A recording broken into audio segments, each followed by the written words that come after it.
आपण पाहत आहात जनद्रोह आवाज सामान्यांचा। नमस्कार, मैं हूं पवन त्यागी। हरियाणा के नूंह में जो 31 जुलाई को हिंसा हुई थी, उसके बाद मनोहर लाल खट्टर ने बुलडोजर कार्रवाई योगी आदित्यनाथ जी की तर्ज पे करी थी और उसमें चिन्हित किया गया था कि किन लोगों ने जिन बिल्डिंग से पत्थर बरसाए थे, जिन दुकानों की तरफ से कार्रवाई की गई थी घेर कर उस हिंदुओं की यात्रा पर, उनके ऊपर यह चिन्हित किया गया कि यह अवैध निर्माण जो है वो अवैध निर्माण को ढहाया जाए और बुलडोजर की कार्रवाई हुई। बुलडोजर गरजे तो यह कहा गया कि लगभग 700 से अधिक मकान और दुकान और झुग्गियों को ढहा दिया गया। इसको लेकर लेकिन विवाद तब खड़ा हुआ, इसी में चंडीगढ़ हरियाणा की हाई कोर्ट के दो जजों ने यानी एक बेंच ने स्वतः संज्ञान लेते हुए मनोहर लाल खट्टर सरकार की इस बुलडोजर कार्रवाई को तत्काल प्रभाव से रोक दिया और आदेश दिया कि यह कार्रवाई अगली सुनवाई तक बंद रहेगी। पहले सरकार हमें यह बताए कि क्या एक विशेष वर्ग पर ही यह कार्रवाई की जा रही है। उन्होंने संज्ञान सोशल मीडिया और मीडिया पे आई हुई खबरों के आधार पर लिया, कुछ सोशल मीडिया पे ट्वीट्स हो रहे थे उसके आधार पर लिया, लेकिन सवाल यह उठ रहा था कि जजों के पास जब कोई पहुंचा नहीं, किसी ने शिकायत की नहीं, तो उन्हें स्वतः संज्ञान लेने की जरूरत क्या पड़ी। इस मामले में पंजाब हरियाणा हाई कोर्ट के जो जस्टिस थे, आपको बताएं वो जस्टिस जीएस संगावालिया और जस्टिस हरप्रीत कौर जीवन, इनकी बेंच ने ये निर्णय लिया तो सरकार के ऊपर एक टिप्पणी भी कर दी और हरियाणा की सरकार पर इन्होंने टिप्पणी की कि ये जो सरकार है क्या ये इथनिक क्लींजिंग कर रही है, यानी जातीय संहार कर रही है। इसका सरकार जवाब दे और उसकी अगली तारीख तय कर दी गई थी और 7 अगस्त को यह स्वतः संज्ञान लेकर बुलडोजर को रुकवा दिया गया था। अब इस मामले में जो हरियाणा पंजाब हाई कोर्ट है उसके जो चीफ जस्टिस हैं, उन्होंने संज्ञान लिया है क्योंकि पब्लिक में एक मैसेज गया कि इन जज साहब ने जो स्वतः संज्ञान लिया, आखिरकार इन्होंने बगैर तथ्यों को जाने ये स्वतः संज्ञान क्यों लिया। बुलडोजर की कार्रवाई की जनता जो है तारीफ कर रही थी और ये कह रहे थे कि इसकी बहुत जरूरत है क्योंकि लोगों में दहशत का माहौल है। तो अवैध अतिक्रमण सरकार जब हटा रही थी तो बगैर तथ्यों के जाने स्वतः संज्ञान क्यों लिया।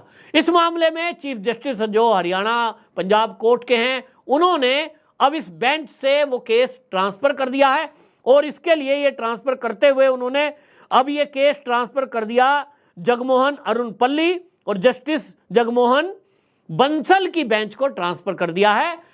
सुनवाई 11 तारीख को होनी थी तो सुनवाई के पहले ही रात को ऑर्डर हो गए और अब सुनवाई में सरकार ने अपनी तरफ से जवाब भी प्रस्तुत किया है। तो बड़ी कार्रवाई हरियाणा पंजाब हाई कोर्ट के चीफ जस्टिस ने ये स्वतः संज्ञान लेकर खट्टर सरकार के बुलडोजर को रोकने वाले जजों पर की है, यानी इसमें परिवर्तन कर दिया है। अब देखना होगा ये दोबारा बुलडोजर कब चलता है। आज सोशल मीडिया पूरे देश में आक्रोश था इस बात को लेकर, शिकायतकर्ता कोई आया नहीं और आप आरोप लगा रहे हैं कि आप जो है एथनिक क्लीनिंग कर रहे हैं। सरकार को आपने कटघरे में खड़ा कर दिया, यानी अपनी तरफ से आपने दोष मढ़ दिया। वो जो उसके पहले हुआ 31 जुलाई को, उस पर कुछ नहीं बोला, एक गजब बात है। लेकिन जनता के आक्रोश को देखते हुए ये देश है, अगर जज साहब किसी सोशल मीडिया की न्यूज पर स्वतः संज्ञान ले सकते हैं तो फिर चीफ जस्टिस भी इसी दुनिया में रहते हैं, इसी भारत में। उन्होंने देखा कि जजों के प्रति समाज में गुस्सा बढ़ रहा है।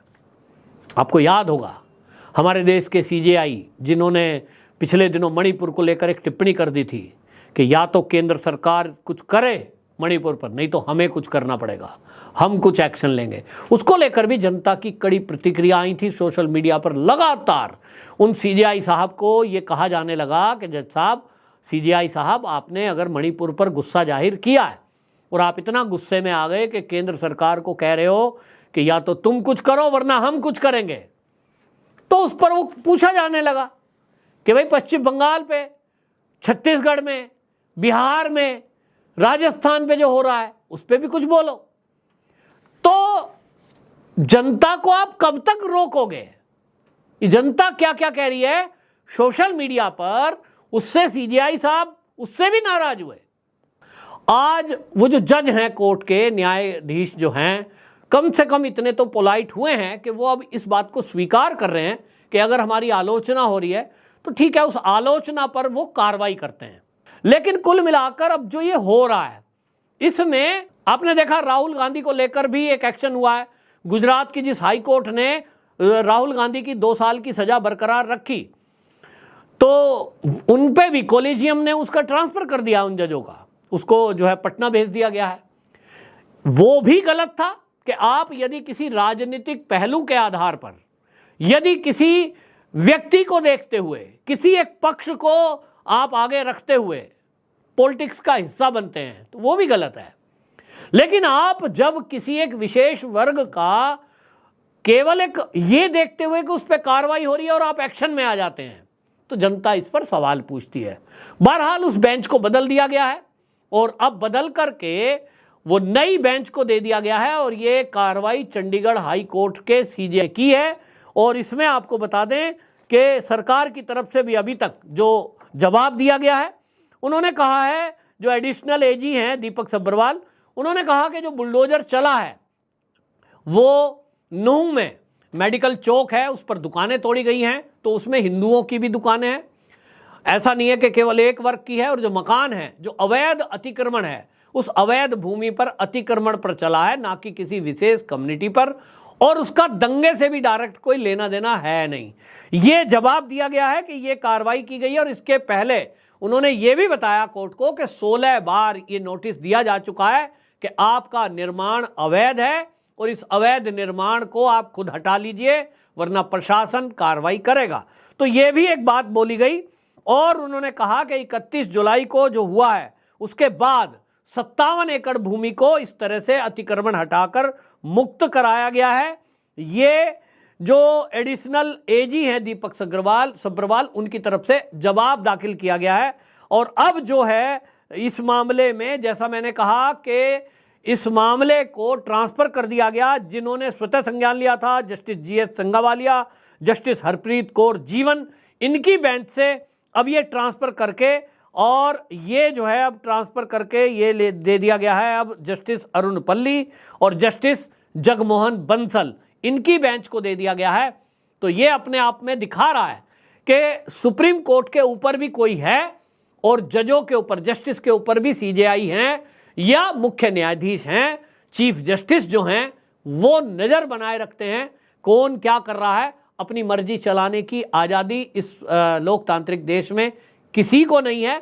तो ये अपने आप में एक अच्छी चीज़ है कि कोर्ट में कोई चीज़ आई, फिर पब्लिक में उसका विरोध हुआ, तो कोर्ट ने ही उसको ठीक करने के लिए इस तरह का कदम उठाया है, चाहे वो गुजरात में हुआ हो, चाहे फिर वो चंडीगढ़ में हुआ हो।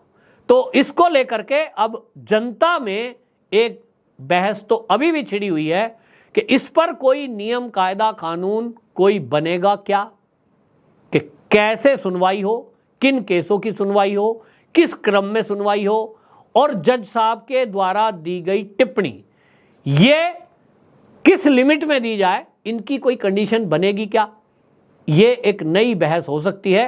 ये कानून के जानकार अब ये सरकार में भी बैठे हैं, इस तरह का विवाद ये कब खत्म होगा। जनद्रोह आवाज सामान्यांचा या चॅनलला लाईक करा, शेअर करा, सबस्क्राईब करा।